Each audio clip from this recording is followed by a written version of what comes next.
एकदा ही आईस्क्रीम तुम्ही घरी केली ना, परत परत करणारच गॅरंटी देऊन सांगते. नमस्कार, मी दीपाली, नांदेडकर रेसिपीज या चॅनलवर तुमचं स्वागत आहे. आज आपण आईस्क्रीम पार्लरमध्ये जशी आईस्क्रीम भेटती ना, तशीच आईस्क्रीम आपण घरी कशी करायची ते बघणार आहोत. चला तर मग रेसिपीला सुरू करूया. सर्वात पहिले तर इथे मी फुल क्रीम अर्धा लिटर दूध घेतलेलं आहे. मी पुड्याचं दूध घेतलेलं आहे. आता त्या अर्धा लिटर दुधामधलं आपल्याला थोडं दूध साईडला काढून घ्यायचे आणि जे पातेल्यातलं दूध आहे ना, ते आपल्याला गॅसवर ठेवायचे. आता तुम्ही बघू शकता दूध मी हे गॅसवर ठेवून घेतलेलं आहे. आता हे नॉर्मल दूध गरम झालं ना, तर त्यामध्ये आपल्याला 10 टेबलस्पून साखर ॲड करायची आहे. आता मी साखर मिक्स करून घेते आणि छान हलवून घेते. हे आईस्क्रीमचा बेस आपल्याला मीडियम गॅसवर तयार करून घ्यायचा आहे. गॅस आपल्याला एकदम मीडियम ठेवायचा आहे. आता मी साईडला जे दूध काढलं होतं ना, तर त्यामध्ये आपल्याला इन्ग्रेडियंट मिक्स करायचे. इथं मी 3 टेबलस्पून मिल्क पावडर घेतलेला आहे आणि 1.5 टेबलस्पून कॉर्नफ्लॉवर घेतलेला आहे. आता मी 1.5 टेबलस्पून GMC पावडर घेतलेला आहे. ह्या GMC पावडरने आपली आईस्क्रीम खूप क्रीमी होती आणि बऱ्याच रेसिपीमध्ये GMC पावडर वापरल्या जाते. आता मी CMC पावडर 1/8 टीस्पून घेतलेला आहे. ह्याने आपली आईस्क्रीम मेल्ट न होण्यास मदत होती. आता हे आपल्याला छान मिक्स करून घ्यायचे. यामध्ये बिलकुल गाठी होऊ द्यायच्या नाही. आता हे मिक्स केलेलं मिश्रण आपल्याला पातेल्यामध्ये त्या दुधात ॲड करून घ्यायचे. या दुधातली साखर आपल्याला मेल्ट झाल्यानंतरच हे मिश्रण ॲड करायचे. तुम्ही बघू शकता साखर छान मेल्ट झालती आणि मी ते मिश्रण टाकून घेतलेलं आहे. गॅस आपल्याला मीडियम ठेवायचा आहे आणि लगातार हलवत राहायचे. आता मी छान मिक्स केले. आता मिश्रण पण छान थिक झालेलं आहे. जास्त घट्ट नाही करायचं, नाहीतर आपली रबडी होईल. आपल्याला खूप झालं 5 ते 7 मिनिटाकरता मीडियम गॅसवर हे मिश्रण तयार करून घ्यायचे. आता हे मिश्रण छान परफेक्ट आपलं झालेलं आहे. आता ह्याला पूर्ण थंड होऊ द्यायचे, नंतरच फ्रीजरमध्ये सेट होण्याकरता ठेवायचे. आता तुम्ही बघू शकता थंड झाल्यानंतर आणखीन घट्टपणा आलेला आहे या मिश्रणला. आता हे मिश्रण आपल्याला की नाही एका डब्यामध्ये सेट होण्याकरता ठेवायचे. आता मी एका डब्यामध्ये काढून घेते आणि 7 ते 8 तासाकरता हे सेट होण्याकरता ठेवून देते. आता मी त्या डब्यामध्ये ते आईस्क्रीमचं पूर्ण मिश्रण ॲड करून घेते. तुम्ही ही रेसिपी नक्की ट्राय करा.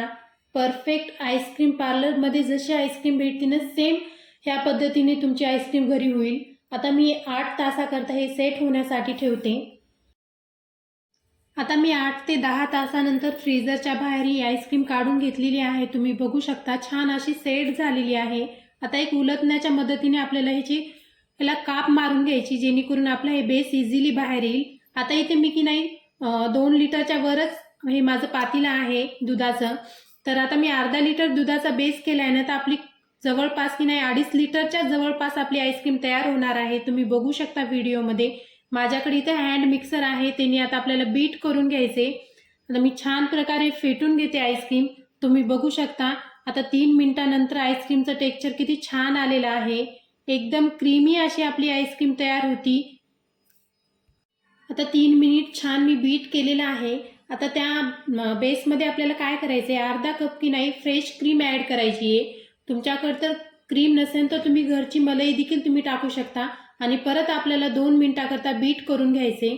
आता तुम्ही बघू शकता जवळपास 2.5 लिटरच्या जवळपास माझी आईस्क्रीम तयार झालेली आहे. किती अशी क्रीमी आणि सॉफ्ट आपली आईस्क्रीम, परफेक्ट मार्केट स्टाईलच आईस्क्रीम होती. तुम्ही रेसिपी नक्की ट्राय करा. आता मी एक बेसपासून 2 प्रकारचे आईस्क्रीम करणार आहे. आता मी ते बेस छान बीट केलेला की नाही मी थोडा एका भांड्यामध्ये काढून घेतला आहे. आता मी व्हॅनिला फ्लेवरचा बेस करणार आहे, तर त्यामध्ये मी 1 टीस्पून व्हॅनिला एसेन्स ॲड केले आणि छान 1 मिनिटाकरता बीट केले. आता तुम्ही बघू शकता ही व्हॅनिला आईस्क्रीम आपली तयार झालेली आहे. आणखीन तयार नाही झाली, याला फ्रीजर करायचं राहिले. आता मी एक भांड्यामध्ये काढून घेते आणि सेट होण्याकरता 8 ते 10 घंट्याकरता फ्रीजरमध्ये ठेवून देते. आता मी 1 लिटर आईस्क्रीम व्हॅनिला केली आहे आणि जी उरलेला बेस आहे ना, तर मी त्याची एकदम मार्केट स्टाईल बटरस्कॉच आईस्क्रीम करणार आहे. तर मग त्यामध्ये आपल्याला काय करायचं, 1 टीस्पून की नाही येलो कलर ॲड करायचा आहे आणि 10 सेकंदाकरता मिक्स करायचं आहे आपल्याला. आता मी छान मिक्स करून घेतलेलं आहे. मार्केट स्टाईल कलर आलेला आहे आईस्क्रीमला. आता त्यामध्ये आपल्याला 1 टीस्पून की नाही एसेन्स ॲड करायचे, बटरस्कॉच एसेन्स. असं मार्केटमध्ये बटरस्कॉच नट्स भेटतात का, मी ते इथे यूज केलेले आहेत मार्केट स्टाईल आईस्क्रीम करणार आहे म्हणून. तर आता मी छान याला पण की नाही 10 सेकंदाकरता बीट करून घेते. तुम्ही बघू शकता आईस्क्रीमला कलर खूप छान आलेला आहे. एकदम क्रीमी आपली आईस्क्रीम तयार झालेली आहे. आता मी सेट होण्याकरता ही आईस्क्रीम ठेवते. आता मी ते एक डब्बा घेतलेला आहे. त्या डब्यामध्ये की नाही मी पूर्ण आईस्क्रीम ॲड करून घेतली. त्यावर थोडे बटरस्कॉच नट्स ॲड केलेत. आणि आता फ्रीझरमध्ये मी 10 ते 12 तास करता सेट होण्याकरता ठेवून देते. आता ही व्हॅनिला आईस्क्रीम मी 10 तासानंतर फ्रीझरच्या बाहेर काढून घेतलेली आहे. आईस्क्रीम छान सेट झाली आहे. आता मी काय करणार आहे, इथे मी आईस्क्रीम थोडी गार्निश करणार आहे. तर मी आता थोडी आईस्क्रीम गार्निश करून घेते. तुम्ही बघू शकता किती क्रीमी अशी आईस्क्रीम आपली झाली आहे. तर इथे एक मी वाटी घेतलेली आहे. आता त्या वाटीमध्ये की नाही आईस्क्रीम काढून घेते व्हॅनिला. एकदम परफेक्ट आईस्क्रीमची रेसिपी मी तुमच्यासोबत शेअर केलेली आहे. तुम्ही नक्की ही आईस्क्रीमची रेसिपी घरी ट्राय करा आणि तुम्हाला माझी रेसिपी कशी वाटली ते पण कमेंट बॉक्समध्ये नक्की सांगा. आता ही बटरस्कॉचची पण आईस्क्रीम छान सेट झालेली आहे. ती पण मी तुम्हाला की नाही गार्निश करून दाखवते.